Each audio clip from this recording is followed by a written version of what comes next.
Hello, and welcome back. Today, I'm going to be showing you this monstrosity here.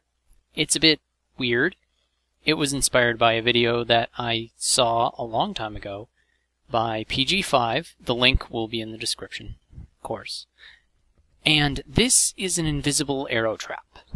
As you can see, that's what it looks like from the inside. Now, this is just glass for demonstration purposes. It would be a wall normally. You'd put this inside of a temple, a pyramid, by the shape of it. And this is what happens. Well, first, let me complete the circuit. Now I'll demonstrate what happens. You walk here, and you get face full of arrows. Lots and lots and lots of arrows, and you're not even sure where they're coming from. They seem to be firing out of the wall. It's actually pretty awesome. I really enjoy this trap. It goes through arrows really quickly. Now, as you can see, it uses a bank of pressure plates. These ones along the edge are kind of unnecessary. There's no way you could actually get in there and step on them. But I thought they completed the look. Now, underneath, of course, we have a network of redstone. Now, you'll see that I've set up a couple of blank spots. That means that if it's your trap and you know where the safe spots are, you can do this. See? I hit that switch and that switch. I dash ran, so I managed to jump a whole block. And nothing went off, because I know those are the safe spots. These are essentially, well, they're latches. Well, not latches. They're those switches that, you know, a signal goes to it, and it goes to one side, and then the signal goes to again, it goes to the other side. I don't really have any of those set up within easy distance. This is a miniaturized version of one of those. But as you can see, it's a toggle. I always forget what they're called. Anyway, it uses that to push the blocks back and forth. Every time it receives a signal, it shunts. Now, this limits how quickly the arrow trap can fire because, well, that can only be updated so often, which is a problem, honestly. It's a small design flaw. It can't fire that rapidly. Now, the other difficult part that I had was setting it up like that means that I can't put them directly above one another. So it had to be slanted like this. I really wish it wasn't, but them's the breaks. I can probably do this in a much more efficient manner, probably in a vertical rather than horizontal shifting pattern. Now, as you can see, I have it hooked up to basically a rapid pulsar of sorts. This thing, when it is powered, well, when it is powered because of the inverter underneath, this is always powered, so that's off.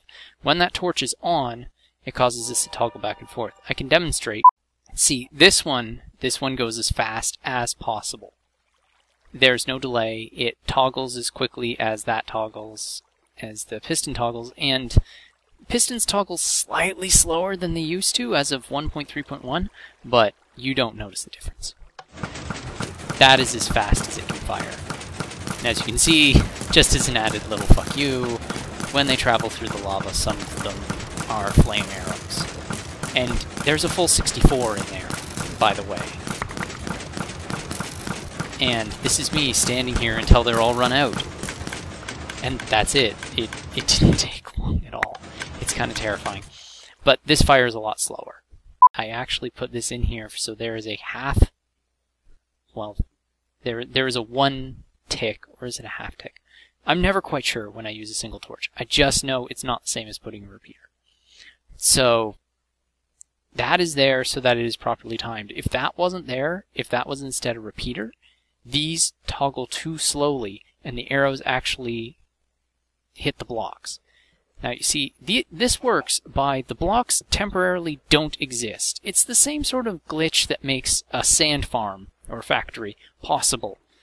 The blocks temporarily don't exist, and in that moment, the arrow flies through the space the block normally, well, occupies. However, that's why, momentarily, there's light. Because the trap is going, oh, well, light can pass through here because there's no blocks. I'm actually rather proud of that. it's not the most efficient design. I would be the first person to admit that, and I could probably improve it. And as you can see, it takes a lot longer to fire through all 64. It already fired through some of them for this particular set-off. And there it goes. So, I am not going to be demonstrating how to build this start to finish, unless you guys want a demo video, but I can definitely point out the basics of it. As you can see, it powers, it goes down like this, it goes over there. These switches work properly. Actually, I'm a little confused because shouldn't there be torches here? I guess I figured that they aren't necessary, because it's certainly working without them. Anyway, signal comes down, activates all of these. They push the block because they work just like a latch. I still can't remember what they're called. And every time they receive a pulse, they just change state. So right now the blocks are on one side and they're on the other side. As you can see, I have all of these blocks covering the... like, you can see exactly what I mean. They're all covering it. There's always a gap on one side. Now, again, this can be improved. I'm absolutely sure this can be improved.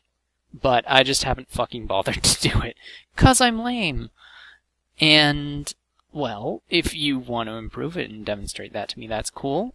I believe my next video might demonstrate an improvement to this, what I'd like to call the Room of Death, from which no life may escape once it enters. That is it.